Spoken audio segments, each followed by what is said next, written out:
Well, you paid for your sins, Adam Cole. You paid for your sins.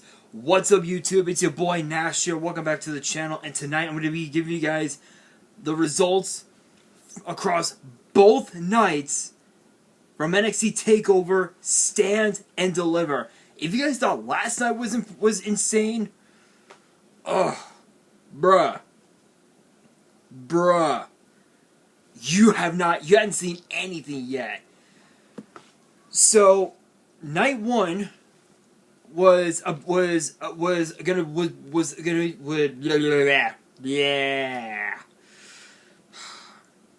Sorry guys, I was just like tripping over what happened. But night one was available on the USA Network and simulcasting on Peacock in the US, and of course on the WWE Network everywhere else. And the pre-show had seen Zoe Stark go one-on-one with Toni Storm in a match that a lot of people would believe that Toni Storm would be the odds-on favorite going into the match, given the fact that she had, given the fact that she had,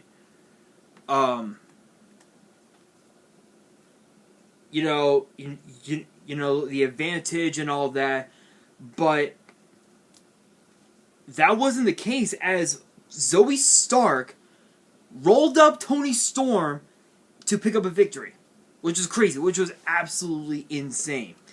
And then, of course, night one, the main card itself kicked off with Pete Dunne going one-on-one with Kushida in a very technical matchup. Very, very technical. I would probably say one of the most technical matches I had ever seen in a long time.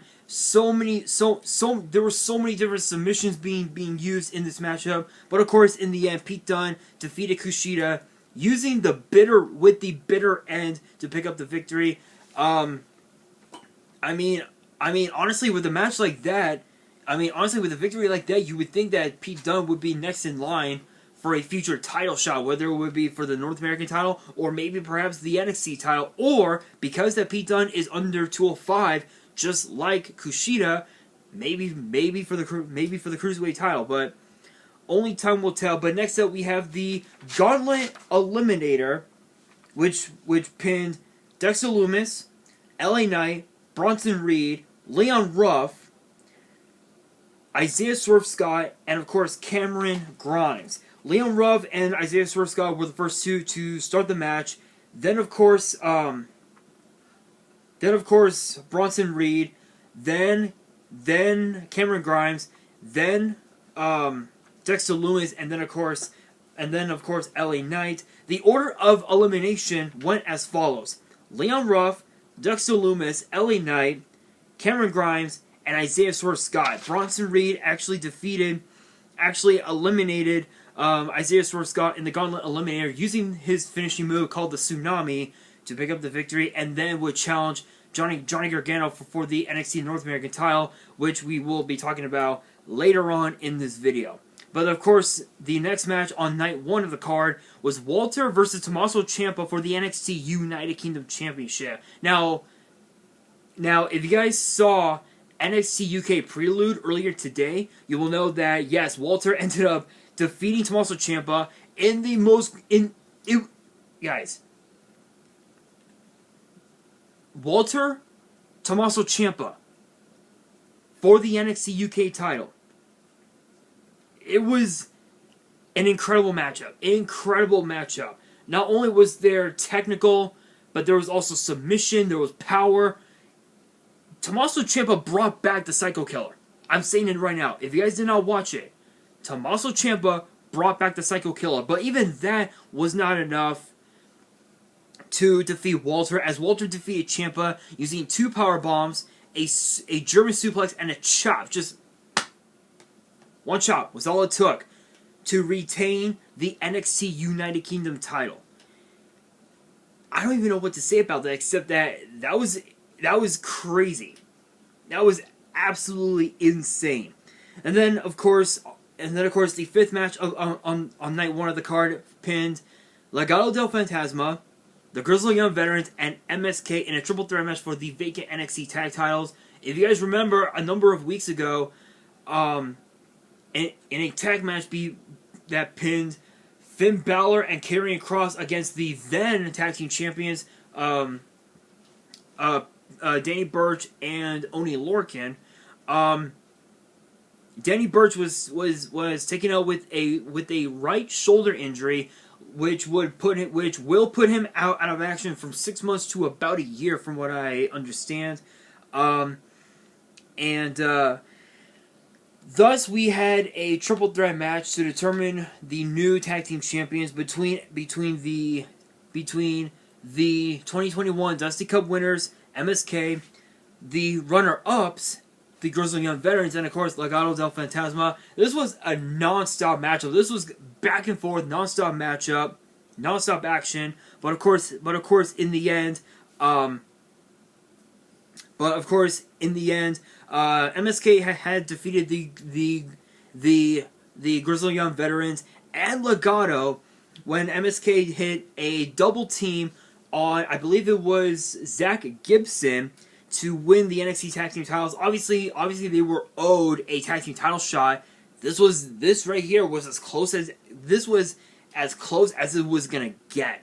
As of course, MSK ended up becoming tag team champions, but we found out exactly who will challenge them for the titles, and I'll explain that here in just a moment. But the main event for NXT TakeOver Stand and Deliver Night 1.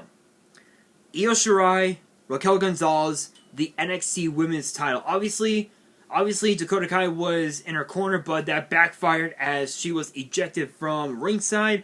But not even that would phase. Hang on, guys. Okay, fuck that email. Not even that was enough to stop Raquel Gonzales, because there were so many different highlights of the match. Io Shirai climbing up on top of the skull on the stage, on that stage. That skull was 20 feet high. So many different crazy highlights. She hit Raquel with she calls it the over the moonsault, and not even that would give her the victory. But in the end, Raquel Gonzales hit Io Shirai with the one-arm power bomb and picked up the victory to win the NXT Women's Championship. Honestly, do not get me wrong, I'm a big fan of Io Shirai. I am a big fan, but Raquel Gonzales, this is something that she's been chasing after for a long time. I think her time came. I think her time came. I think I talked about that in my prediction video this past Monday, if I remember right. So you can't. I mean, I don't think there's anybody that will deny Raquel Gonzales anymore. So big congrats to MSK and Raquel Gonzales on becoming the new champions at TakeOver last night. But we move on to night 2 as we found out who will challenge for the NXT Tag Team titles. It was during the pre-show of night 2 earlier tonight. It was Drake Maverick and Killian Dane versus Breezango, and it was a very interesting matchup. But in the end, Drake Maverick and Killian Dane defeated Breezango with a double team. Obviously, Drake Maverick getting power bombed by Killian Dane onto I think Fandango, and they picked up the victory. So now they will challenge MSK for the NXT Tag Team titles in the near future. I don't know when, but I would estimate sometime in the next month or so, given the fact that last year we had well over 5 takeovers. So we throughout 2020 we had, let's see how many, 1, 2, 3. I know that we had takeover, that we were supposed to have had takeover Tampa, but I'm actually going to count that. So 4. Let us see. 5, 6,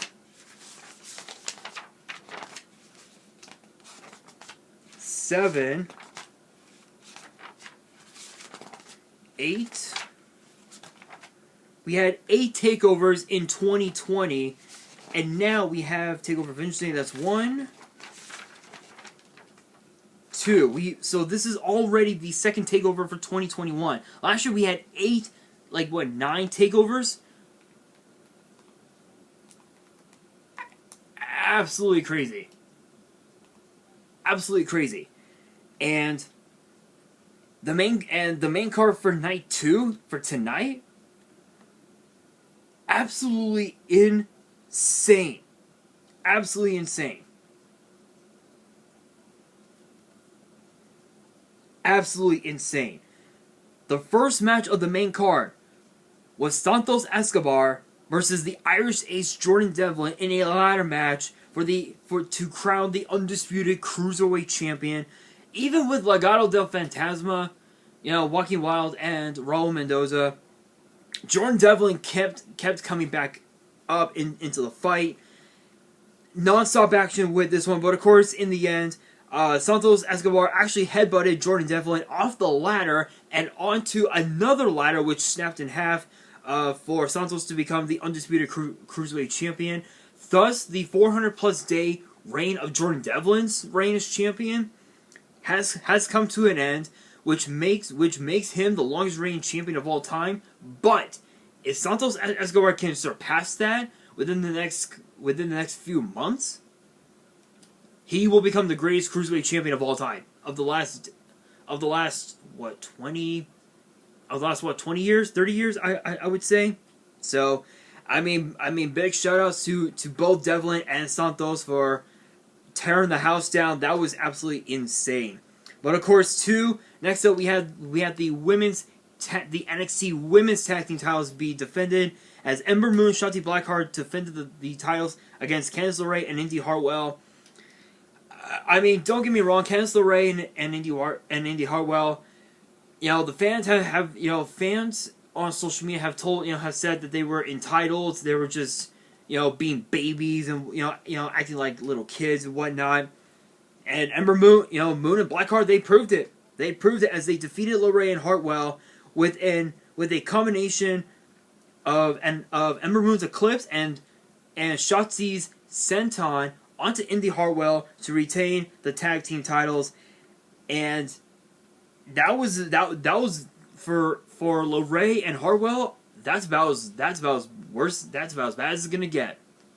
Plain and simple. But next up, we have Johnny Gargano versus Bronson Reed. I mentioned earlier, Reed had won the Gauntlet Eliminator last night. Tonight, the rib injuries came back to bite him in the ass as Gargano actually defeated Bronson Reed with not one but two final beat DDTs to retain his North American title. But what's interesting is that I feel like as if had Austin Theory not have gotten involved, the big question is, could the end result have been different? Could the end result would have been different, or could the end result have stayed the same? That's a question that I'm kind of curious about, honestly. But yeah. I mean, congrats to Johnny Gargano on retaining his North American title. But we move on to the first of two main events on this card. This one, oh my god, absolutely insane. I know that my lighting is like trash right now. I'm gonna have to get new lights pretty soon. But we have Karrion Kross versus Finn Balor for the NXT title. Finn Balor has been the NXT champion since NXT Super Tuesday last summer, and he's been champion ever since. And it's interesting because he's been champion. I think he has matched his last reign as champion right now. I don't know.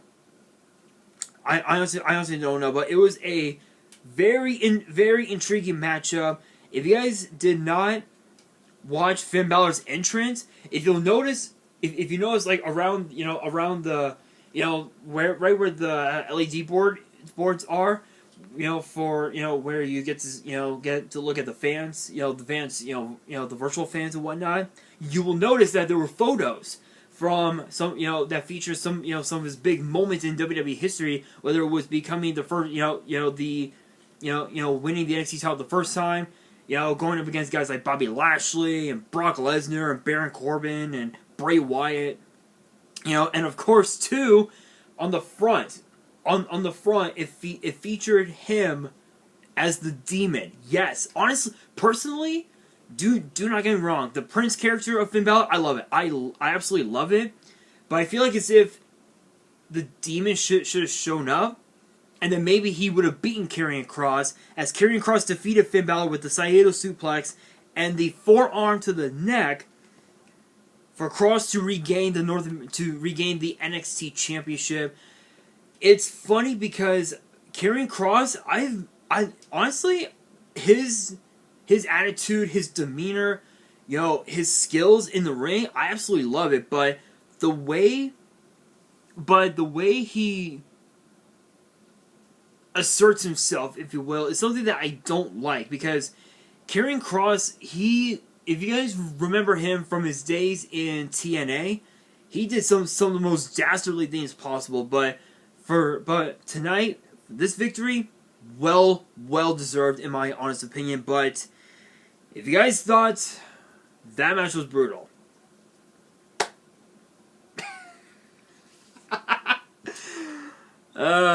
what's the old adage? An eye for an eye, a tooth for a tooth. Yeah, well, that's basically what this was between Kyle O'Reilly and Adam Cole. Two former members of the Undisputed Era, unsanctioned. WWE was not responsible for what O'Reilly and Cole did to each other. Guys, if you guys did not watch TakeOver, they beat the fucking shit out of each other. Like, literally. I mean, there were steel chairs, there was a tire iron, there was pliers, there was a fucking 20-foot chain. I don't even know what the hell to think. But the closing moments, the last few minutes of the match, Adam Cole attacks the referee because Kyle O'Reilly as Kyle O'Reilly was back first on the mat, he lifted his shoulder up. He did not kick out like this. He just lifted his shoulder up, which I don't even know what the hell Kyle was saying. I don't even know if that was instinct or what the fuck. But that was a unique way to kick out. That was a unique way to kick out of a pin. And Adam Cole got so pissed off, he attacked the referee and he hit Kyle O'Reilly with the last shot. And as he pinned Kyle O'Reilly, he realized right then and there that the referee was taken out. He's, it's karma. It's called karma, Adam Cole. And karma bit Adam Cole in the ass because they fought outside the ring. They went through the ramp. They literally went through the ramp. And the last couple seconds of the match, Adam Cole had flipped the chair on its head.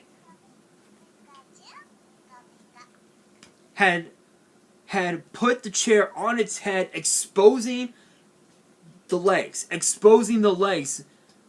insisting that Adam Cole was going to break, Kyle O'Reilly. That backfired on Adam Cole as Kyle O'Reilly wrapped the chain around his leg, around his knee, and gave him a knee strike to the neck, which the legs caved in Adam Cole's chest and body area, and Kyle O'Reilly pins Adam Cole and completely destroyed him.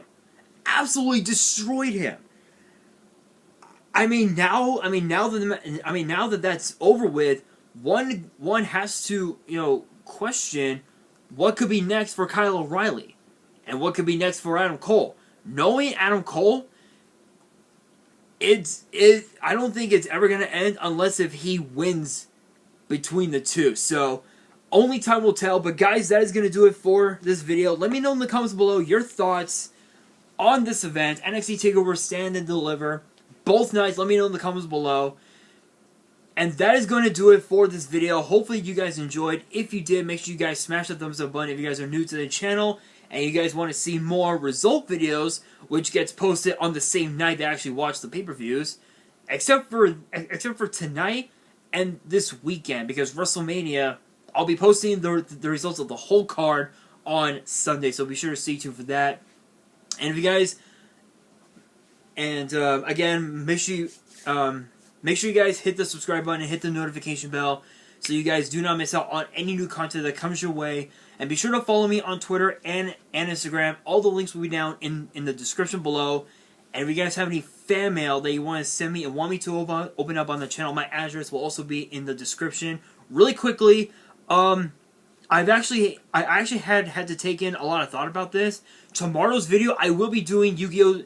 I will be doing my one and only Yu-Gi-Oh! Video for this week, because truth be told,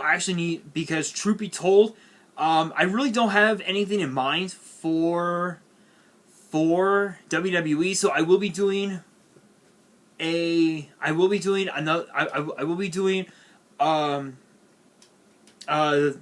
Yu-Gi-Oh's biggest issue tomorrow. So make sure you guys stay tuned for that. And on that, this is your boy Nash signing out.